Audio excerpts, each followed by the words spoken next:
Welcome to Conversations with Body and Mind with myself, Antoinette Nirvana.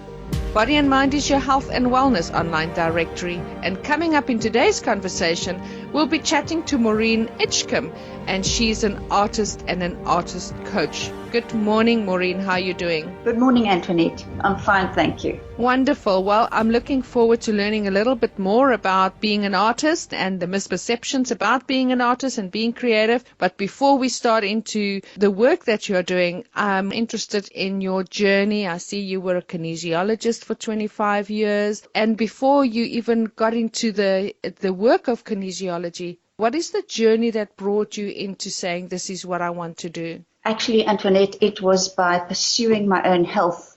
I suffered a very traumatic experience over 30 years ago, and I suffered from post-traumatic stress disorder for over 2 years. In order to really heal, I had to research, and it was the modality of kinesiology that helped me truly break out of the state of shock that my body was holding because of that experience. Hence, I started to train in this field. I became totally passionate about energy healing. And how did that lead you into being a creative expression workshops? Well, because I'm an artist, I started to realize that we are responsible for our creativity, but our creativity can be positive or negative. And I've realized that the story that one tells oneself internally, the internal dialogue, truly affects how you express yourself in the physical world. And so I started integrating my creative knowledge artistically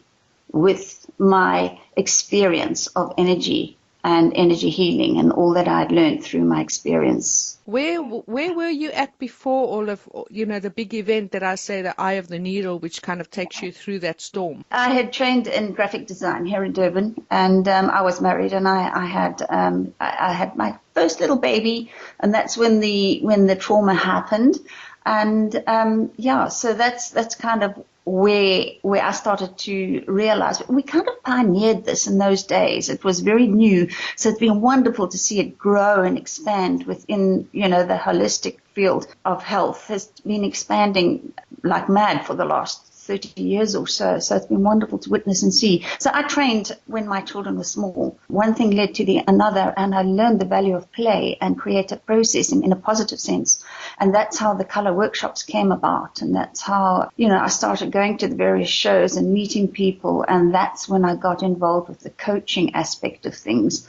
I began to realize the value of the ontological coaching, the study of being, the way of being. So tell us now about your artist coaching, your color and energy healing workshop. What do you have to offer? How do people find healing through that, and especially finding their own inner creativity? Basically, we are taught in society how not to play. And it's the dominant logical mind that really takes over. And that stops us being able to essentially be able to create. When you look at a little child, they just play. They don't worry about end gaining. They don't worry about whether they're good enough or not good enough. They're just playing in the moment. So consequently, when I do the color workshops, I work with color. I work with glass, pebbles, light, dye, that sort of thing. Because none of those things are usually that people have had experience of. For example, paint, paper, paintbrushes. We can all relate that back to school experiences. So I have none of that. So people come and they literally play with these pebbles and beautiful little buttons and all sorts of things.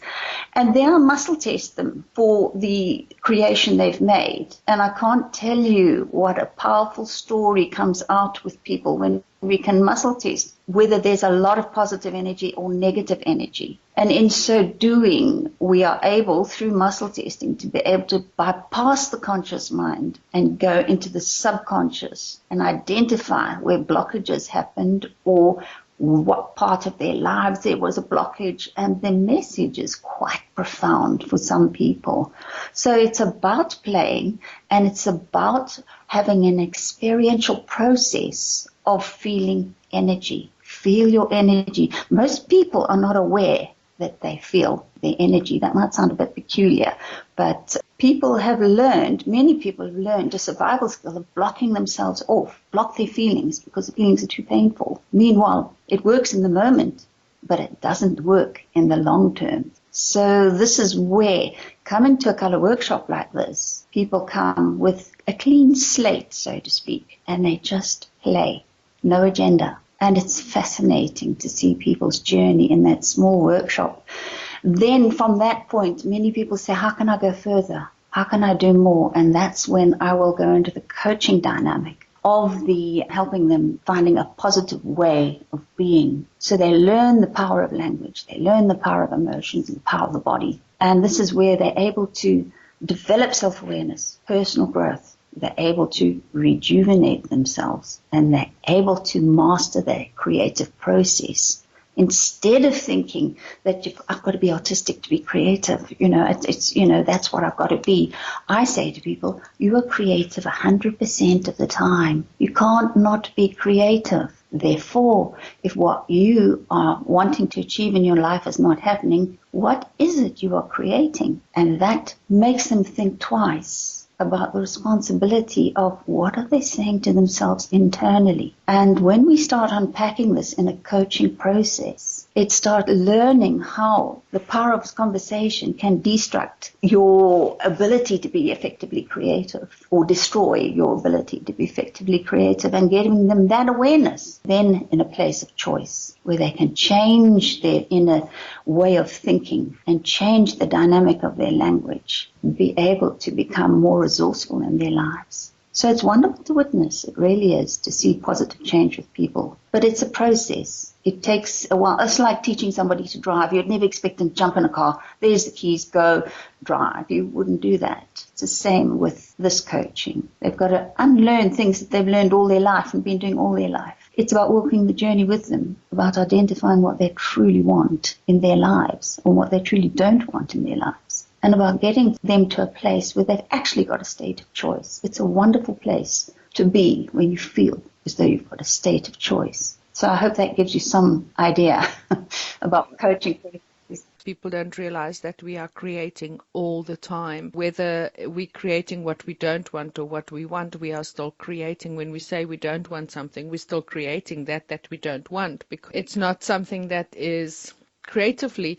The word no does not exist. If you say, I do not want any more pain, you create more pain. So really focus on creating a healthier body or a healthier, whatever it is you want to create. The universe, creative force, does not discriminate against what it is that you are creating. It is so important to focus on what it is we really, really want.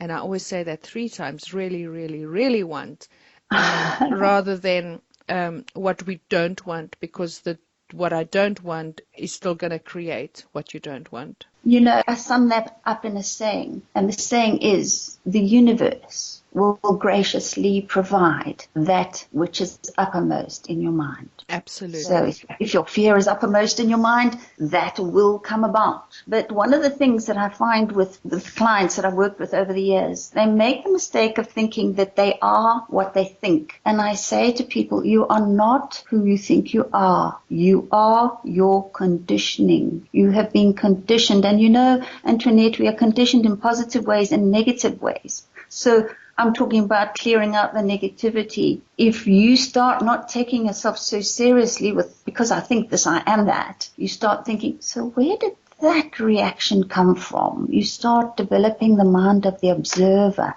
not the monkey mind who's yapping all the time. So you learn, what does coaching do for you? It teaches you to tame your monkey. And that is a powerful place to be. Exactly. Well, Maureen, tell us where you are based. How can people get hold of you? If you've got any social media or anything like that. I am based in Cowies Hill here in Pinetown. My cell number is 082-925-9697. I am on the members page of the Body and Mind website, and I do have a Facebook page. If people would like to contact me, I also have an email, MAUREEN, J for joy, Rudham, RUDHAM @gmail.com. And I'm more than happy to meet with anybody and have a conversation explaining the structure and outlining of coaching, because I think it's really important for people to understand what it could do for you personally. Not easy to say in a few words.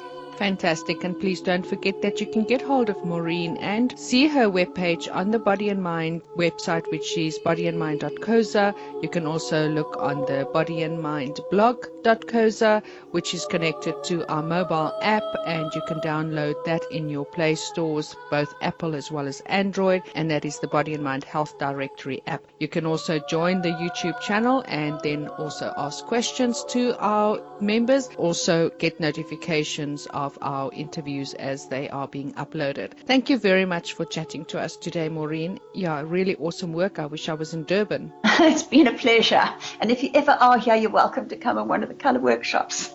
Sounds amazing. Thank you so much. Thank you, Maureen. Go well. Bye-bye.